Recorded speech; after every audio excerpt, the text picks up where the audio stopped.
Ali Amrin sama Erva.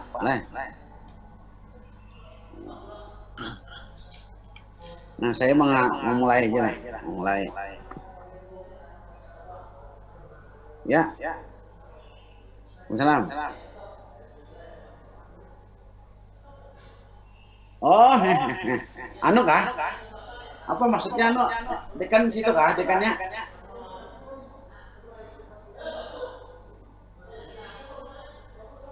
Jam berapa Kak Bos? Nah, anak habis zuhur kena kampus aja. Nah, ya.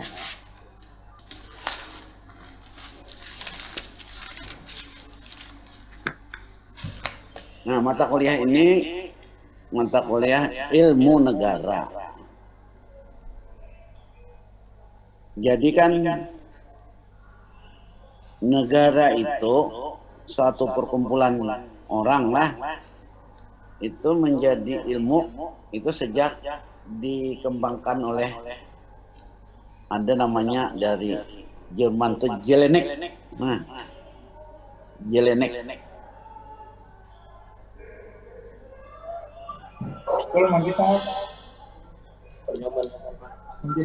Siapa tuh pendeta?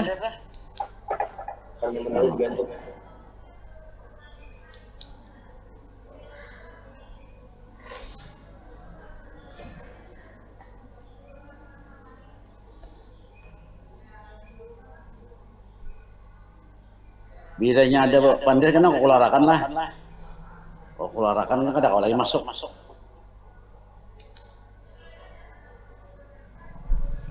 Nah, jadi kan ilmu negara itu, jadi negara itu kan satu wilayah yang ada penduduk. Nah, dikembangkan sebagai ilmu itu lama sudah kan oleh seorang yang bernama Jelinek. Nah, kenapa pertanyaannya lah? Kenapa kita belajar ilmu negara? Kenapa belajar ilmu negara? Nah, ternyata di dunia hari ini semua penduduk di dunia hari ini itu kan itu pasti masuk dalam suatu wilayah yang disebut negara. Nah, hampir. Tapi ada pertanyaan kayak Palestina itu masuk negara apa bukan?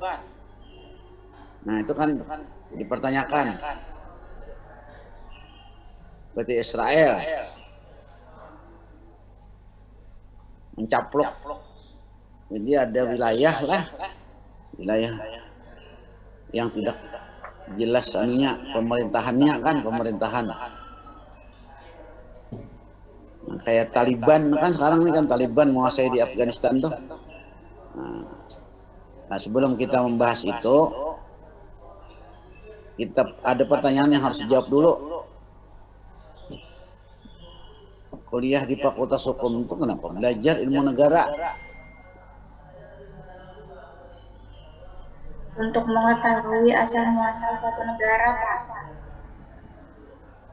Ya, bukan itu maksudnya. Kenapa kita itu anunya ilmu negaranya? Kenapa Fakultas Hukum di Fakultas Hukum itu mempelajari ilmu negara? Nah, kita kan selama ini kalau nanti bukan selama ini, nanti kamu berikutnya kayak itu kan berikutnya, artinya semester selanjutnya itu akan belajar masalah hukum. Nah, belajar hukum kan, belajar hukum.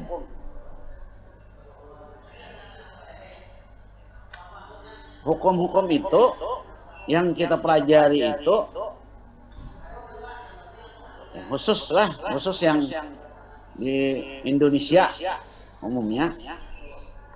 Ya, itu ternyata hukum-hukum yang dipelajari itu hukum dari ciptaan negara.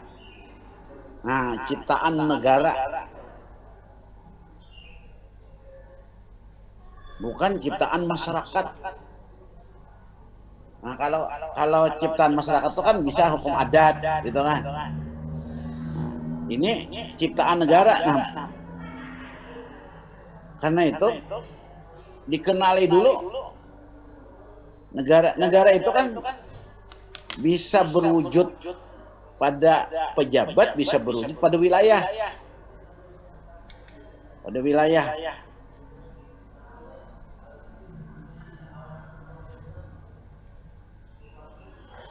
Sebelum masuklah kita, walaupun di tayangannya, kamu lihat ya PowerPoint-nya ya, lihat. Nggih, lihat Pak. Nah, sebelum masuk ke sini, nah, kita memahami dulu, harus memahami dulu alasan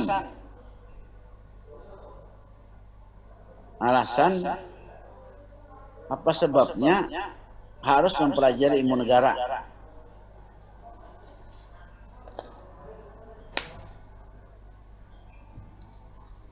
Negara ini kan, yang disebut negara ini nation state lah nih.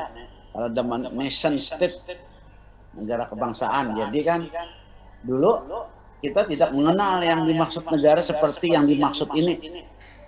Nah, sebelumnya tidak dikenal. Bangsa kita ini kan, kalau kita ingat, ada yang berbentuk bentuk masyarakat yang paling yang agak modern itu kan kayak kerajaan kan. Kayak Banjarmasin ini kan kerajaan. Tapi kalau Kalimantan Tengah tidak ada kerajaan, tapi ada apa namanya? Ada perkumpulan masyarakatnya. Nah, yang suku-sukunya ada kepala sukunya. Nah, itu masuk, tapi bukan kerajaan. Nah, jadi ada juga perkumpulan-perkumpulan. Jadi di Indonesia sebelum lah, karena kan kita kan apa namanya, mengambil bentuk negara ini kan pada saat merdeka. Pada saat kita merdeka dari Belanda. Tapi sebelumnya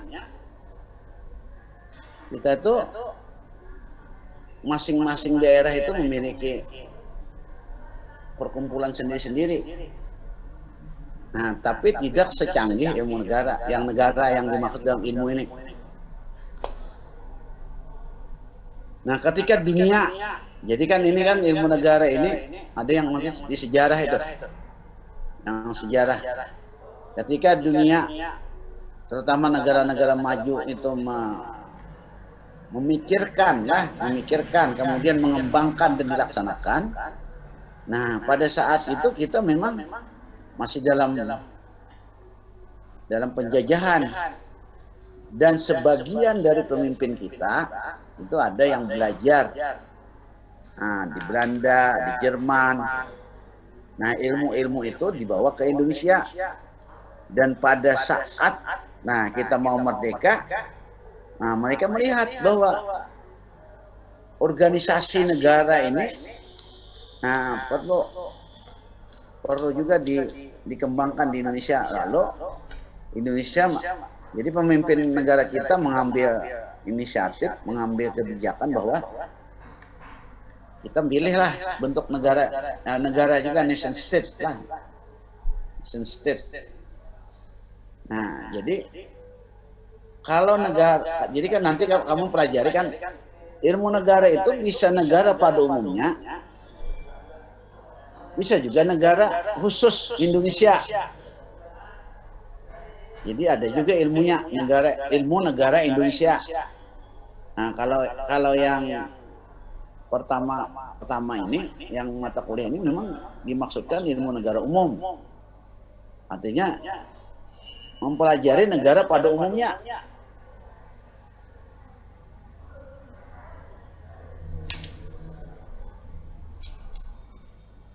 Nah, tadi saya sebutkan kan kenapa, pertanyaannya kenapa jadi kita belajar. Nah, kalau kita perhatikan hukum yang kamu pelajari nanti itu pada umumnya adalah hukum yang dibuat oleh pemerintah kan. pemerintah, dalam hal ini DPR bersama Presiden. Jadi pemerintah dan pengertian luas. Jadi badan legislasi, badan legislasi. Nah, itu dilambangkan sebagai hukum yang dibuat oleh negara. Sehingga nanti ketika kita belajar, nah, kita mengerti bahwa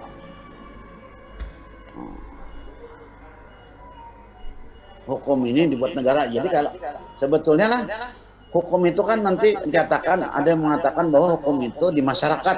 Nah, seperti kata Cicero kan, ubi ius, ubi societas. Lalu ada mata kuliah hukum dan masyarakat. Nah, saya juga yang mengasuhnya tuh, hukum dan masyarakat. Nah, ternyata hukum juga ada yang diciptakan masyarakat. Nah, tetapi kita di Indonesia, kita menganut paham yang berasal dari Belanda lah, karena kita pernah jajah Belanda. Itu hukum yang diciptakan oleh penguasa, top down lah,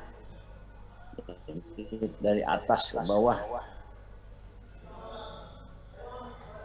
Nah, bagaimana kita bisa paham nanti, bisa mengerti hukum yang ada kalau kita tidak mengerti ilmu negara? Karena disinilah nanti lahirnya badan-badan negara yang membuat hukum itu. Nah, organisasi. Kan pada mulanya orang itu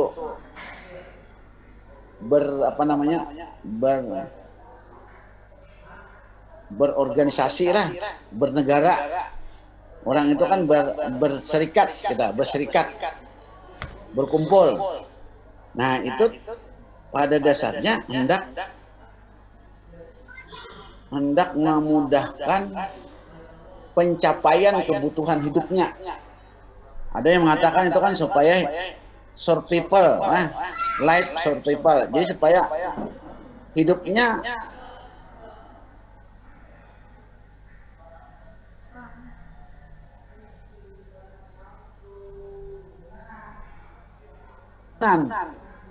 kenapa jadi mereka bersatu?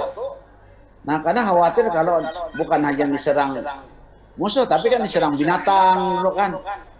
Misalnya kalau kita lihat rumah-rumah besar lah, kayak di mana, di Kalteng ada rumah besar, di Kaltim ada rumah besar, rumah adat gitu kan. Nah, lalu di sana tinggal beberapa keluarga. Kenapa mereka bergabung? Nah, karena mereka takut diserang gitu kan. Diserang binatang buas misalnya. Rumahnya pun kan agak tinggi. Nah, agak tinggi kan. Jadi maksud agak tinggi itu apa? Di atas tanah itu bertongkat lah di atas tanah. Jadi bisa menghadapi. Nah, ini pada mulanya orang berkumpul itu menjaga kelangsungan hidupnya dari ketidakamanan. Nah, lama-lama perkembangannya, nanti kamu lihatlah, bukan hanya keamanan dan keselamatan rakyat, tapi juga kesejahteraan. Nanti itu ada penjelasannya. Nah, jadi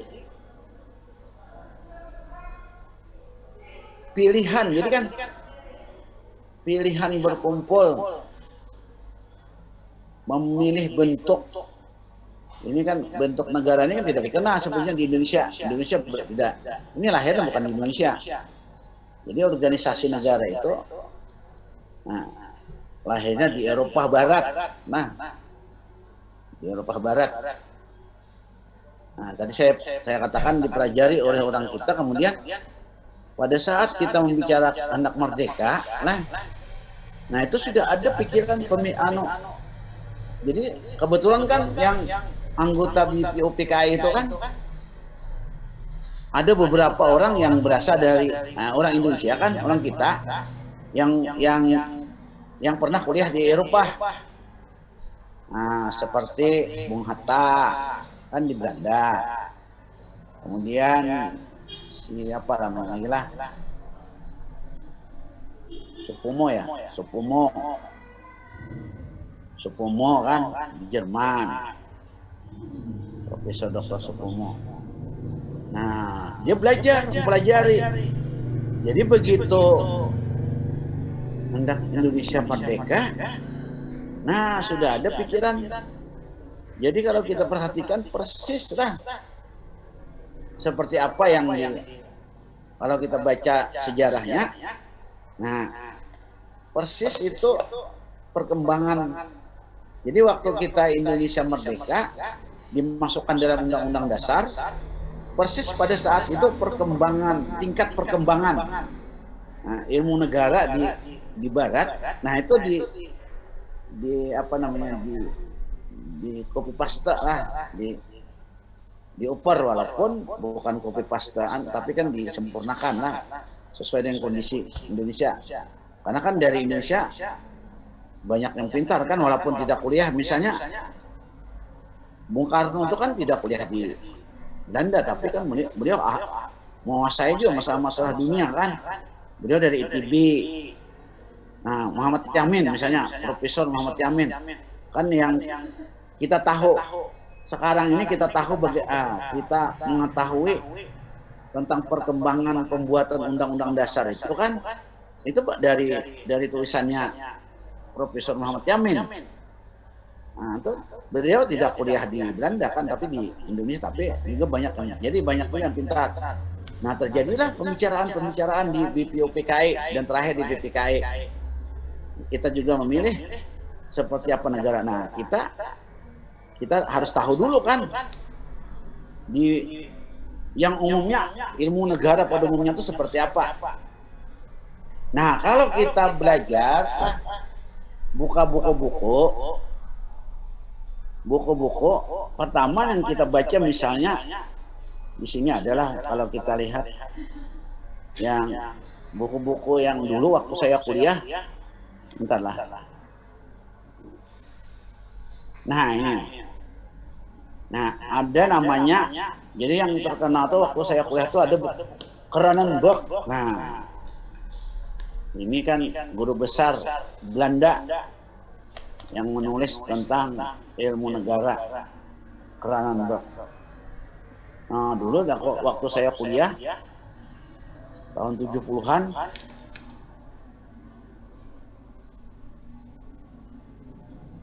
itu buku ini yang dijadikan dasar oleh dosen, memberikan memang agak umum. Sekarang kita banyak membaca sekarang banyak kita jumpai buku-buku ilmu negara. Nah ini banyak, ada di Punolo, ada Muhammad Kusnardi, nah ada Sohino Ramlan, tapi banyak. Saya juga ada menulis buku ilmu negara, banyak sekali. Nah, buku-buku itulah yang kita coba pahami. Nah, buku yang dari Belanda, nah itu yang Kranenburg tuh, dia menyebut ilmu negara itu Stadler lah.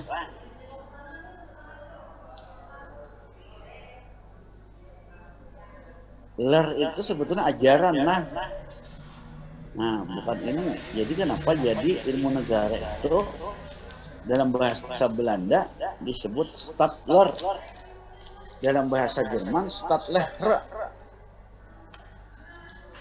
Ini kan Belanda, Jerman, Prancis, Inggris ini kan, ini negaranya tuh terputar-putar karena jauh ini.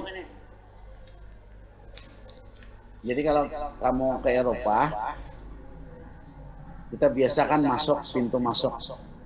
Orang Indonesia itu kan di Amsterdam lah, itu paling barat sebetulnya Eropa.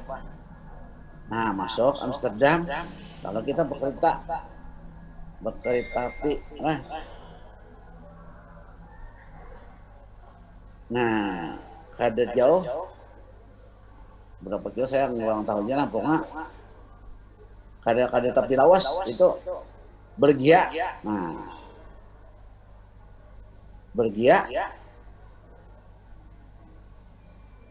Tapi sebetulnya ada di arah, saya kurang ingat lah, ada di sisi sebelah mana yang batas.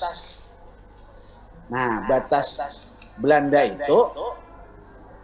itu Jerman. Nah, Jerman dekat Belanda yang itu tempatnya si apa? Habibie, Aachen namanya, Aachen. Nah, Jerman. Jadi dulu Belgia sama Belanda itu kan jadi satu, pecah. Nah, pecah. Rajanya kan dua kan masing-masing kerajaan tuh. Nah, kemudian di sebelahnya Jerman. Nah, kalau Perancis itu agak jauh. Kita 1 hari penuh pakaian kereta api lah baru nyampai ke Perancis. Tapi pakai kereta api juga kan masih satu tanah. Nah, kalau Inggris kita nyebrang laut khusus. Tapi sekitar itu juga. Nah, tapi pakai kalau kereta api ke Inggris itu lewat bawah tanah, bawah laut. Nah, kalau ke Inggris kalau pakai kereta api.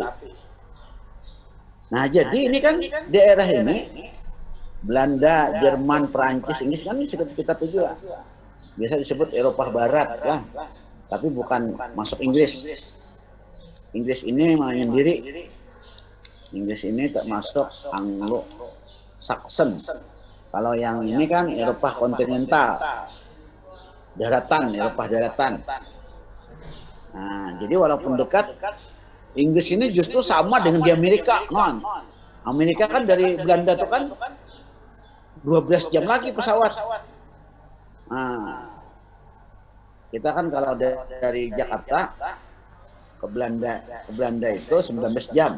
Nah, pesawatnya 19 jam. Nah, kalau ke Belanda, kalau ke Amerika 12 jam lagi. Tapi anehnya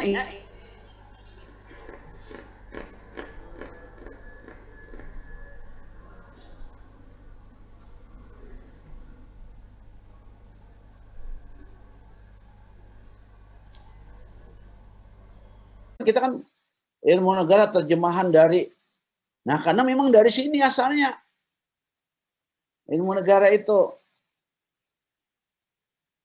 Jadi kita menyalin, belajar dari sana. Yang kita praktikkan sekarang, ilmu negara yang kita praktikkan sekarang itu ya bentuk negara, organisasinya apa, macam-macam alat-alatnya itu memang dari sana.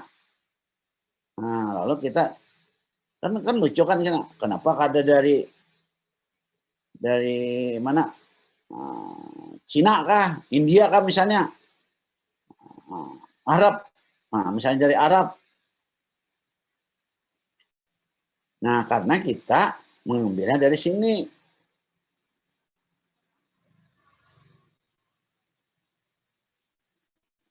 Lalu disuruh kita mengingat-ingat.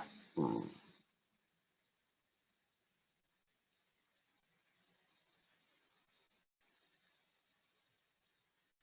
Jadi kalau kita baca lah, nah perhatikanlah ilmu negara, tapi berasal dari terjemahan Stadler, teori d'État. Nah, ini bahasa Perancis lah. Atau bahasa Inggris theory of state atau political theory. Nah, jadi kan ada ilmunya, teori-teorinya. Kalau lernya ajaran lah, ajaran. Lahra.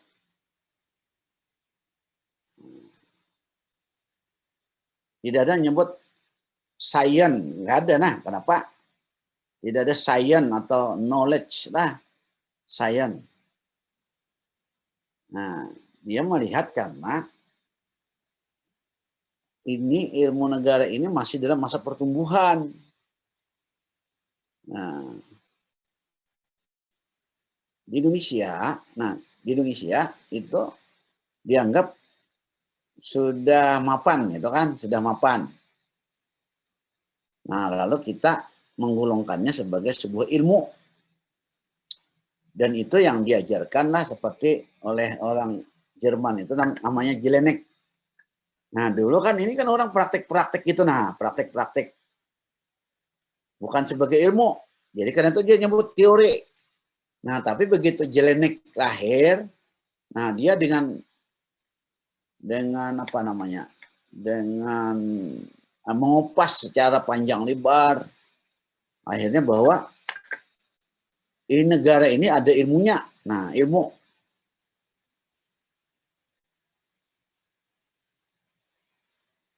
ada yang mengatakan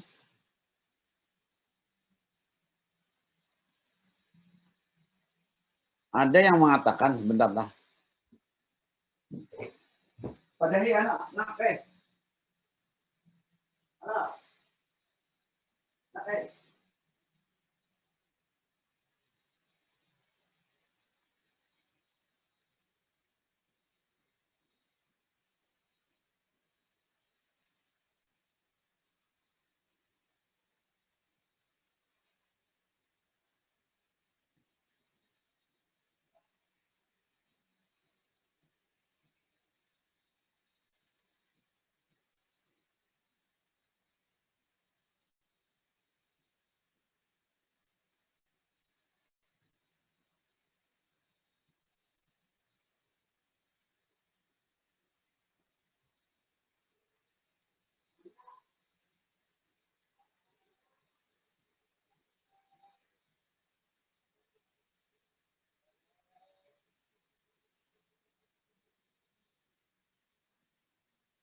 Nah, jadi kalau kita baca buku di Penolo, ini bukunya tipis lah di Penolo nih.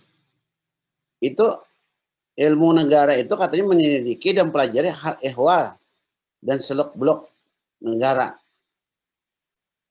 Ya, mungkin jadi kan sejarahnya, nah, sejarah terbentuknya, kemudian hal-hal mengenai negaranya. Buku-buku ini lah, nah, sepintas saja dulu lah. Buku-buku ini, coba perhatikan. Ada buku di Penolo, Kusnadi. Nah, kemudian ada buku Suhino. Nah, ada nih Ramlan Naning. Ini dari Jogja semuanya. Nah, Ramlan Naning, Suhino, Jogja nih, dari Jogja. Yang ini aja yang dari UI. Nah. Kusnadi ini UI. Nah, ini buku-buku lama. Nah, buku-buku lama. Kusnadi ini sudah meninggal ya orang. Nah, padahal kan sekarang ini jadi buku ilmu negara yang dibuat sejak lahirnya teknologi informasi, teknologi yang menjadikan globalisasi.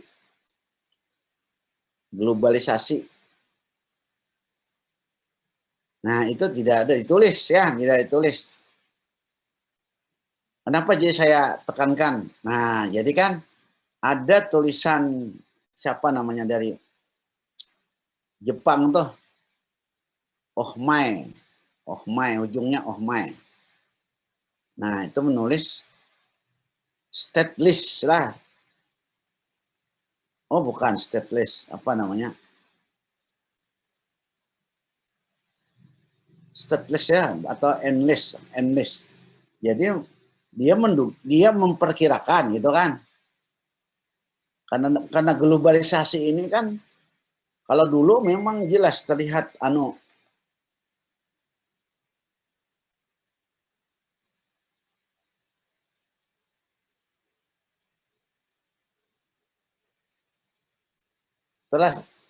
jelaslah. Nah, batas kan dulu kan belajar di hukum internasional tuh yurisdiksi negara jelas. Nah, sekarang itu yurisdiksi itu sudah ditembus oleh apa namanya? Oleh teknologi informasi. Jadi batas-batasnya itu akhirnya terjadi globalisasi. Nah, ini dia memperkirakan negara ini akan hilang katanya kan. Negara hilang.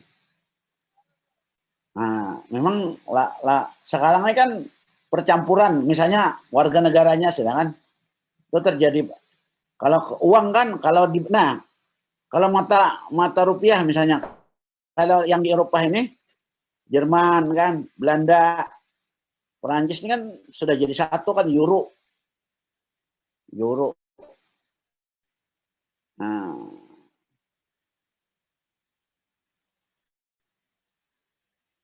jadi kalau di Indonesia misalnya sama Malaysia tuh walaupun agak ada batas-batasnya tapi percampurannya juga sudah mulai. Jadi kita tuh kan banyak hidup di sana, orang sana banyak hidup di sini. Jadi kalau harus ada tulisan apakah ilmu negara ini masih seperti yang ditulis yang lama-lama ini. Nah, buku yang terakhir tidak ada. Jadi kita belajar masih ilmu negara yang ditulis oleh ahli. Nah, nanti lah kan yang sini kan dikatakan hal ehwal, selok-belok. Nah, di sini apa deh asas pokok, pengertian. Nah, kemudian ini menyelidikan bicarakan negara. Nah, selok-belok. Nah, nanti disusun. Nah, seperti apa belajar? Nanti Pak Ali lah menyampaikan lah. Nanti Pak Ali nyampaikan bahwa yang dipelajari ilmu negara itu mulai apa, kemana. Nah, jadi kamu kan bisa mencari buku bahan dari mana, yang bagian apa. Nah, itu ada nanti disebut di dalam namanya RPS lah, rencana perkuliahan semester. Nah, saya kira cukup sekian dulu lah. Ya. Ya, saya mau out dulu. Nah. Ya. Iya, Pak. Ya. Ya, Pak. Assalamualaikum. Terima kasih, Pak. Iya, Pak.